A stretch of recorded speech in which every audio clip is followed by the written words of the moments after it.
واتقوا الله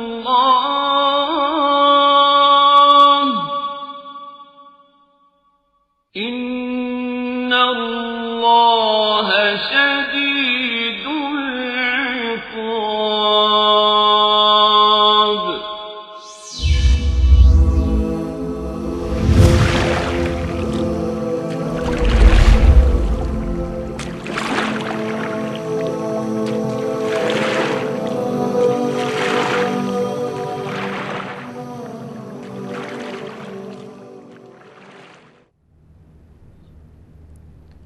بسم الله الرحمن الرحيم. الحمد لله رب العالمين، وأصلي وأسلم على المبعوث رحمة للعالمين نبينا محمد وعلى آله وصحبه أجمعين. دوستان نهایت گرامی، بینندگان محترم شبکه جهانی وصال حق، السلام علیکم و رحمت الله و برکاته.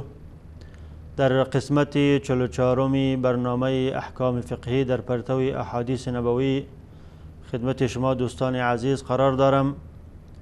در قسمت گذشته شروع کرده بودیم به بیان احکام باب مسجد، باب مساجد از ابواب نماز. یکی از ابواب نماز باب مساجد است که فضیلت بنا کردن مسجد و همچنین فضیلت رفتن به سوی مسجد و همچنین فضیلت نماز جماعت و اینکه باید مساجد همیشه نظیف و پاک نگه داشته شود. این احکام را در روشنایی احادیث گهربار رسول اکرم صلی الله علیه و سلم در قسمت گذشته خدمت شما دوستان عزیز تقدیم کردم و مطالب این قسمت هم ادامه باب سابق است و در این قسمت هم چند حکمی از احکام مسجد را خدمت شما دوستان عزیز تقدیم میکنم که او است بیان اینکه مساجد باید بر بالای قبرستان ساخته نشود و در داخل مسجد یا در صحن مسجد باید قبری وجود نداشته باشد و همچنین بیان اینکه باید مساجد به شکل مجلل و همچنین به شکل رنگین و مزخرف جور کرده نشود، باید به شکل ساده بوده باشد و همچنین بیان اینکه در مسجد باید بیع و شراء، خرید و فروش و همچنین اعلان گمشدگی صورت نگیرد. این احکام را در روشنایی احادیث رسول اکرم صلی الله علیه و سلم در این قسمت ان شاء الله تعالی خدمت شما دوستان عزیز تقدیم میکنم. اول اینکه مساجد باید در داخل قبرستان یا در بالای قبر یا در بالای قبرستان ادیره ساخته نشود و با اجماع علمای مسلمین، ائمه مسلمان ها این امر یک امر مجمع علیه متفق علیه است که جور کردن مسجد، ساختن مسجد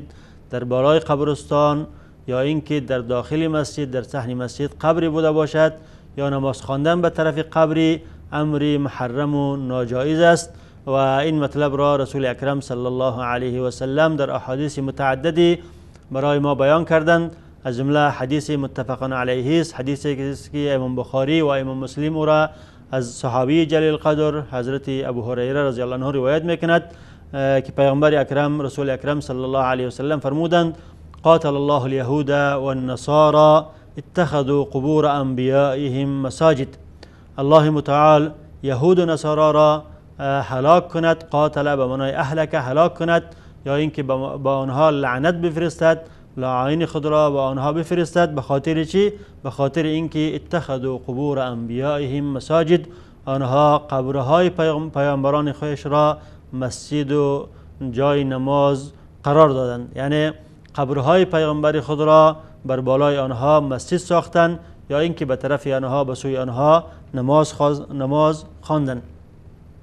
و همچنین حدیث دیگری امام مسلم رحمت الله علیه از ام المؤمنین عایشه صدیقه رضی الله عنها بنت صدیق رضی الله عنها روایت میکند که ایشان قصه ام سلمه، دو تا از ازواج مطهرات که ام سلمه و ام حبیبه که از مکه مکرمه به حبشه هجرت کرده بودند، وقتی که به مدینه منوره برگشتند آنها قصه خود را قصه نصارا که در حبشه چه قسم به طرف قبر نماز میخواندن یا چه قسم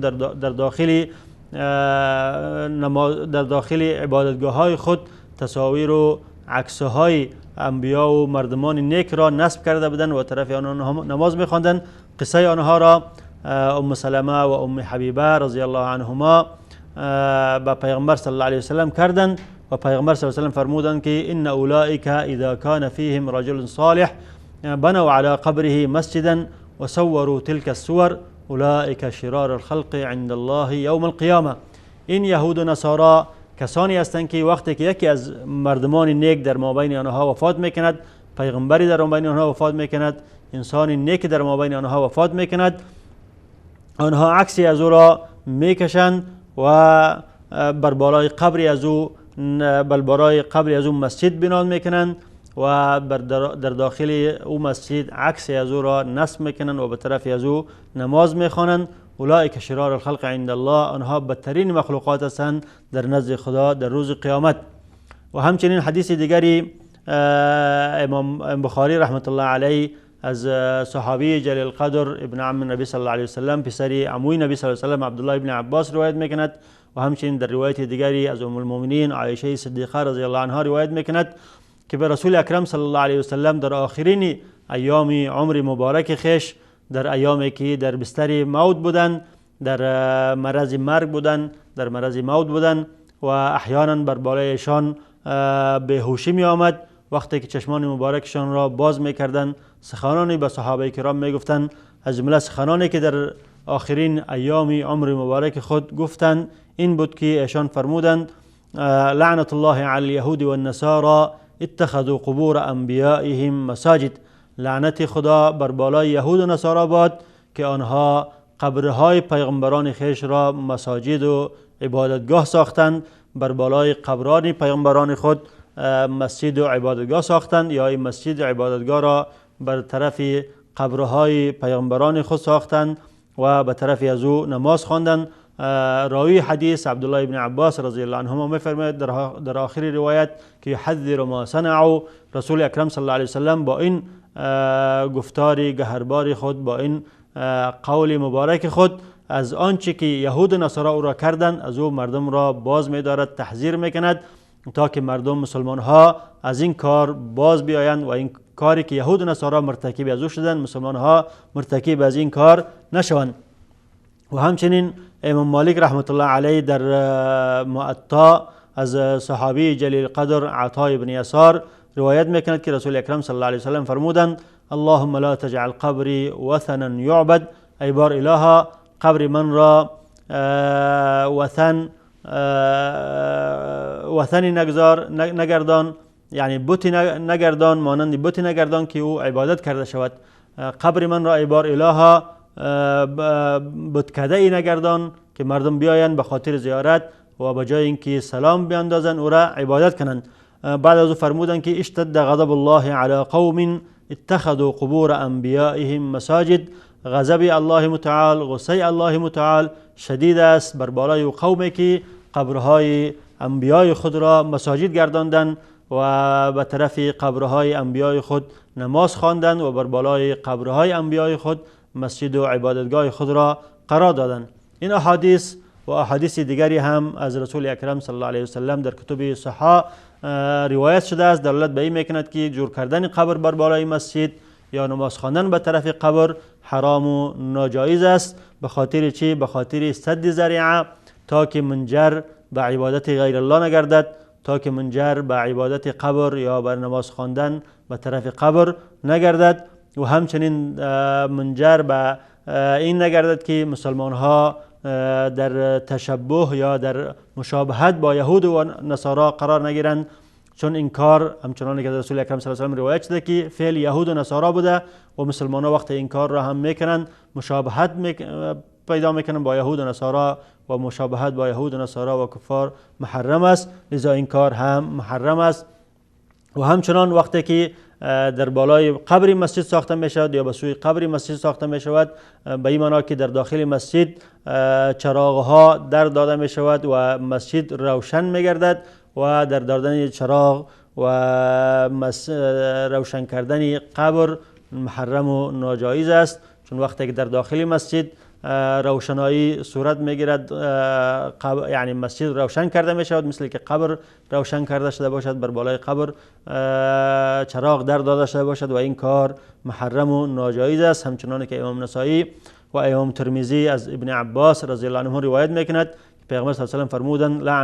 لعن رسول الله صلی الله علیه و سلم زوارات القبور والمتخذین علیها المساجد والسرج. رسول اکرم صلی الله علیه و سلم آن زنهایی را که به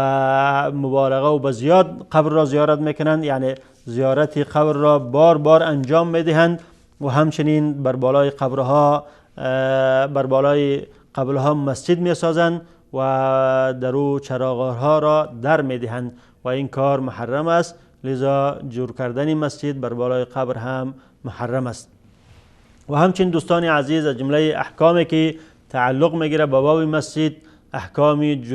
تجلیل مساجد است، یعنی مجلل کردن مساجد، رنگ روغن بیشتر از حد برای مساجد دادن، یا اینکه مسجد را با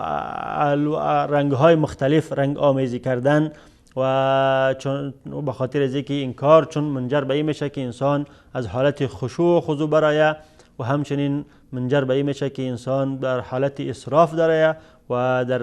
بنای مساجد اسراف کردن و مجلل کردن مسجد در احادیث متعددی از رسول اکرم صلی الله علیه و سلم نهی آمده. از جمله حدیث است که امام نسائی و ابو داود و همچنین ابن ماجه و امام احمد و ابن خزیمه این را روایت میکنند از صحابی جلیل القدر خادم رسول اکرم صلی الله علیه و سلم انس بن مالک رضی الله عنه که پیغمبر صلی الله علیه و سلم فرمودند لا تقوم الساعة حتى يتباهى الناس في المساجد. قیامت قائم نمی شود تا اینکه مردم در جور کردن مسجد، در مجلل ساختن مسجد در مابین خود فخر و مفاخره میکنند و با فخر و مفاخره مساجد را جور میکنند. فخر و مفاخرهشان یا از نگاه قولی می باشه یا از نگاه فعلی، و مسجد را یعنی شکل ظاهری از او را مزین میکنند، اما از داخل از نگاه عبادت خراب می باشه، مردم زیاد در او جمع نمیشه و یکی از جمله علامای قیامت است. و همچنین در حدیث دیگری که از ابن عباس رضی الله عنه روایت شده است و ابو داود و ابن حبان رحمت الله علیهما را روایت میکنند که پیغمبر صلی الله علیه و سلم فرمودند ما امرت بتشیید المساجد، ما امر نشدم به بنا کردن مسجد به رنگ و روغن. تشیید یعنی بنا کردن مسجد با شید و شید گفته میشه جس، یعنی رنگ و روغن و مجلل کردن مسجد را ما به این چیز امر نشدم. وقتی که رسول اکرم صلی الله علیه و سلم امر نشدن به این معنی که کاری خوبی نیست. اگر کاری خوبی می بود رسول اکرم صلی الله علیه و سلم به این چیز امر میشدن. و همچنین و هنگامی که در حدیث سابقه همچنان گفتیم که رسول اکرم صلی الله علیه و سلم این را از جمله علامات قیامت خوانده به این معنی که این کاری خوبی نبوده. و این رأی جمهور علماست، همچنان که از ابن عباس رضی الله عنه روایت است که ایشان فرمودند لتزخرفنها کما زخرفت الیهود و النصارى. شما ای مردم، ای مسلمان ها در آینده یعنی مساجد را مزخرف و مجلل و مزین می سازید، همچنان که یهود و نصارا مساجد خود را از بیرون مجلل و مزخرف و مزین می ساختند اما از داخل عبادت کننده موجود نبود. شما هم در آینده این کار را مرتکب می شوید. و لذا اکثر علما رأیشان این است که باید مساجد به حالت ساده بوده باشد و به حالتی بوده باشد که انسان را در خشوع انسان خللی واقع نکند و مساجد باید با عبادت، با کثرت مصلین، با بیشتر بودن نمازگزاران در داخل از او مزین شود، نه با شکل ظاهری. اما عده علما فرمودند که وقتی در ایام رسول اکرم صلی الله علیه و سلم و صحابه کرام مردم چون حالتشان به شکلی بود که حتی خانه های خود را هم حالت مادیشان پایان بود، نمیتونستند که مجلل مزین کنند، لذا رسول اکرم صلی الله علیه و سلم امر کردند که مساجد را هم باید به حالت ساده گذاشته شود، مجلل مزین کرده نشود. اما بعد از اینکه مردم خانه های خود را مجلل مزین کردند و حالت مادی مردم بالا رفت، لذا مساجد باید به حالت مساجد هم باید مجلل مزین شود و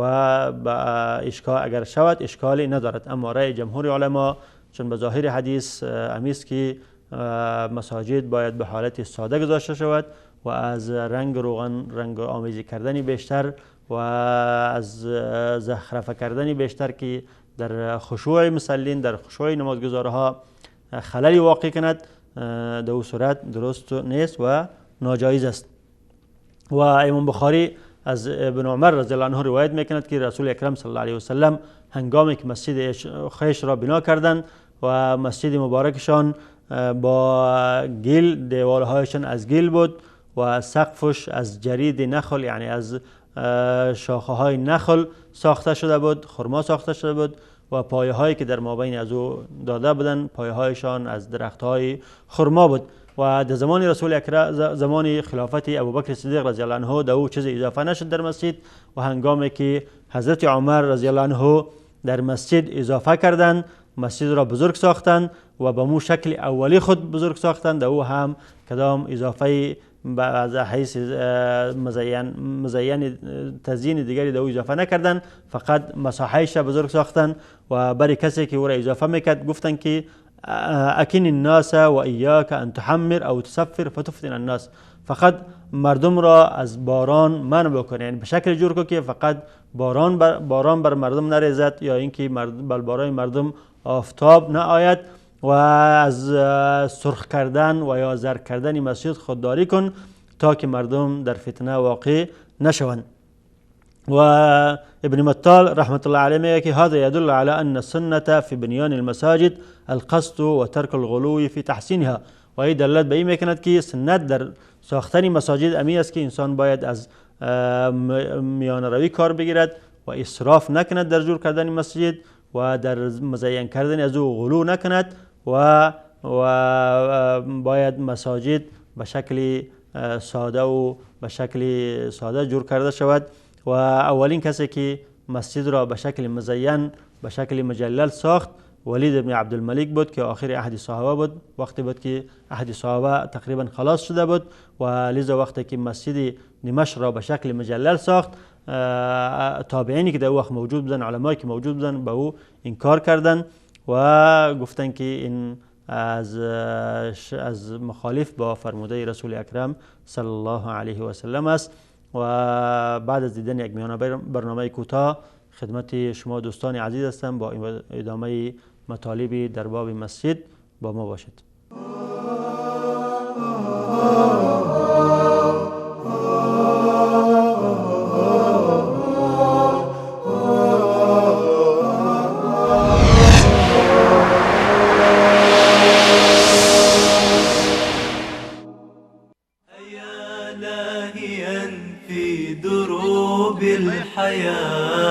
تسير الخطى في دجى الحيرة وتقضي الزمان بغير اعتبار، رويدك أبصر من الغفلة ولا تك يوما مع السادرين وتحيا بعيدا عن السنة. بچه ها نماز، بچه ها نماز وحاذر أخي من الزلة ولا تسترح للهوى برهة فروه رضی الله عنها روایت می کند که از رسول الله صلی الله علیه و آله و سلم پرسیده شد کدامین عمل بهتر است؟ فرمودند برپا داشتن نماز در اول وقتش.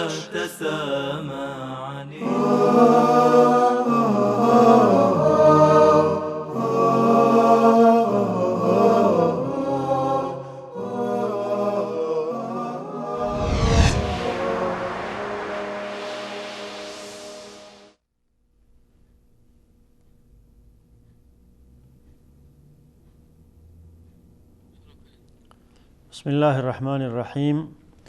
دوستان عزیز در باب مساجد، احکام مسجد خدمت شما دوستان عزیز در قسمت اول این برنامه احکام اینکه مسجد باید بر بالای قبر ساخته نشود و همچنین مساجد باید به حالت عادی ساخته شود و کسی که مسجد جور میکنه باید از مزین کردن بیشتر از حد خودداری کنه. و همچنین از جمله احکام مساجد این است که در مسجد باید بیع و شراء، خرید و فروش صورت نگیرد و این مطلب را رسول اکرم صلی الله علیه و سلم در حدیثی که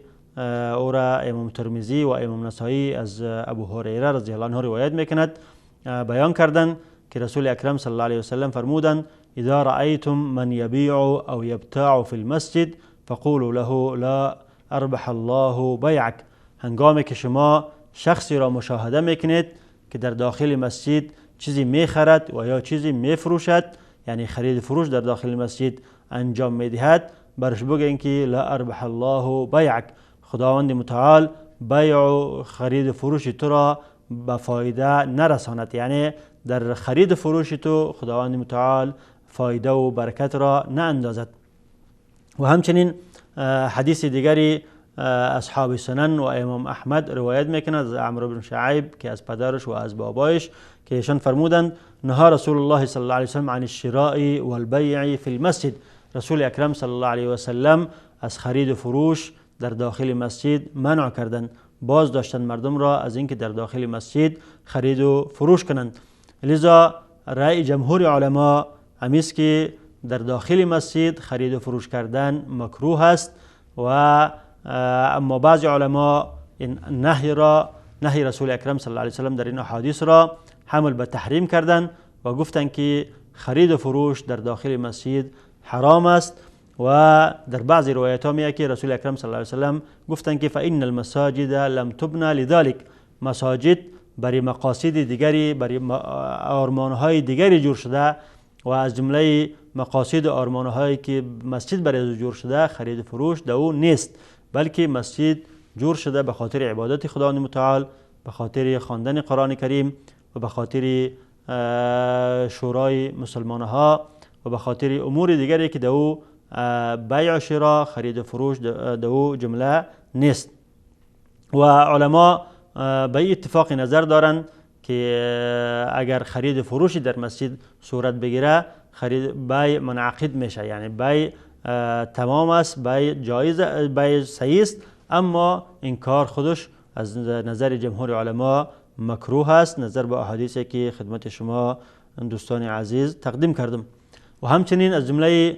احکام مساجد این است که در داخل مسجد اعلان گمشدگی درست نیست. اگر شخصی از او چیزی گم میشه، پولی گم میشه، حیوانی گم میشه یا شخص چیزی گم میشه، اعلان کردن از او در داخل مسجد ناجایز است و این مطلب را هم رسول اکرم صلی الله علیه و سلم در حدیثی که امام مسلم را از صحابی جلیل القدر حضرت ابو هریره رضی الله عنه روایت میکند که پیامبر صلی الله علیه و سلم فرمودند من سمع رجلا ينشد ضالة في المسجد فليقل لا ردها الله عليك فإن المساجد لم تبنى لذلك. لهذا رسول اکرم صلی الله علیه و سلم فرمودند که وقتی که یکی از شما مشاهده میکند شخصی را که در داخل مسجد گمشده خود را اعلان میکند، باید برای از او بگه که لا ردها الله عليك، خداوند متعال، الله متعال این گمشده تو را برای تو رد نکند، بیخی گم شود دیگه، بیخی برای تو باید دوباره نآید. به خاطر چی؟ فإن المساجد لم تبنى لهذا، مسجد برای از چیز جور نشده که انسان بیا در داخل مسجد چیزی گمشدگی خود را اعلان کنه، بلکه مسجد به خاطر مرام و مقاصد دیگری جور شده. و همچنین امام مسلم از صحابی جلیل القدر بریدة الاسلمی روایت میکند که یک شخصی در داخل مسجد از شتری که گم کرده بود اعلان کرد و گفت که من دعا الى الجمل الاحمر، کیست که مرا به شتر سرخ ما که گم شده دلالت میکند و برای ما نشان میدهد. رسول اکرم صلی الله علیه و سلم هنگامی که او را شنیدند برای او فرمودند که لا وجدت انما بنیت مساجد لما بنیت له، تو پیدا کرده نتونی شتری خود را، برای از او مثل بددعاوری کردن که تو نتونی که شتری خود را پیدا کنی و جای اعلان کردن شتری گم شده داخل مسجد نیست و مسجد برای از چیز جور نشده و برای مقاصد و مرامی دیگری جور شده. لذا علما قولشان است که در داخل مسجد اعلان کردن گم شدگی، چه حیوان باشد چه غیر حیوان، چه پیسه باشد چه چیز دیگری باشد، درست نیست. اما اگر انسان طفلی را در داخل مسجد اعلان میکنه، در بعضی علما رأیشان است که اشکالی نداره، چون یعنی موضوع انسان، گم شدن انسان و به خاطر صیانت یعنی حفاظت از گم شدن اطفال اشکالی نداره. اما غیر از اطفال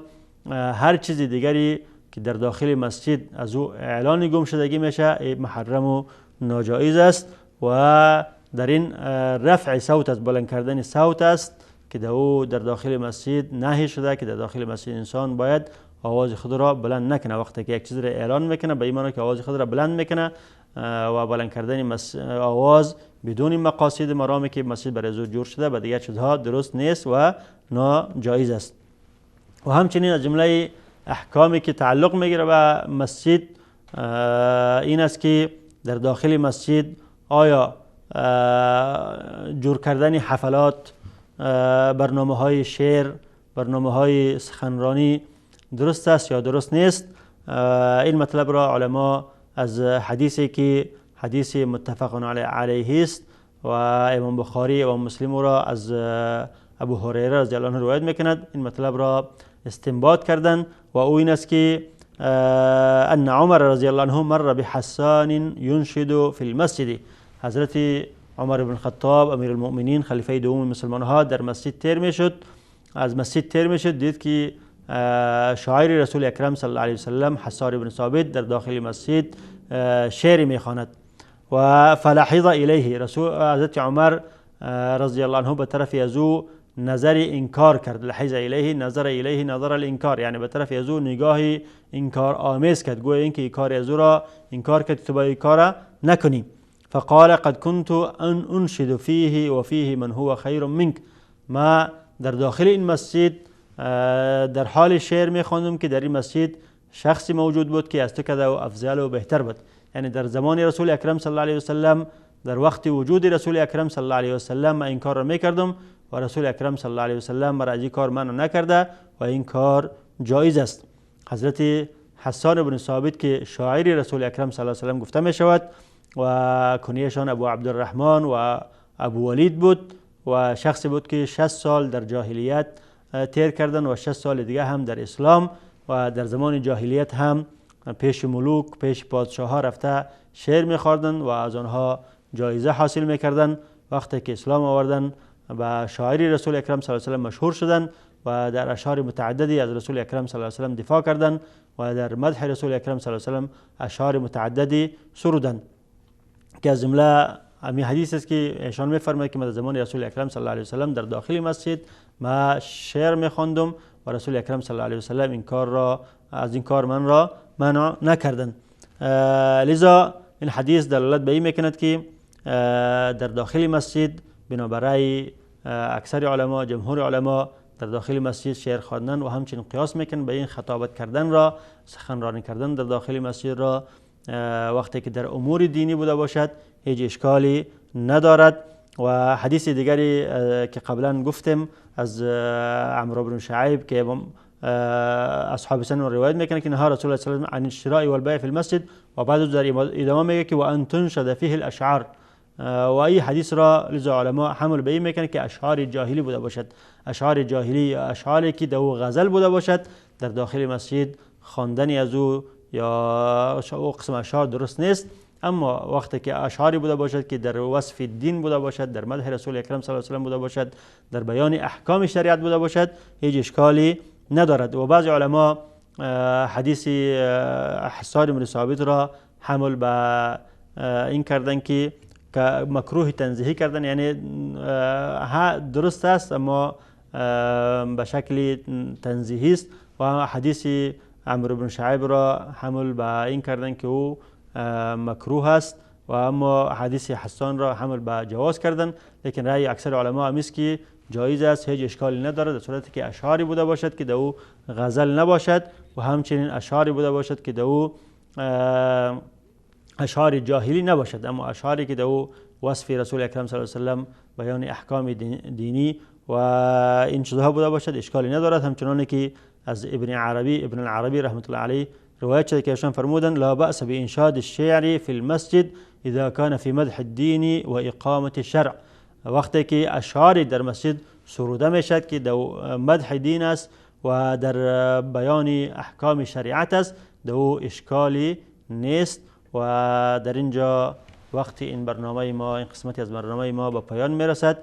و ان شاء الله در قسمت آینده این مطالبی که مربوط به احکام مسجد میشه، مطالب باقی مانده از او را در روشنایی احادیث رسول اکرم صلی الله علیه و سلم خدمت شما تقدیم میکنم و تا دیدار آینده با شما خداحافظی میکنم. السلام علیکم و رحمت الله و برکاته.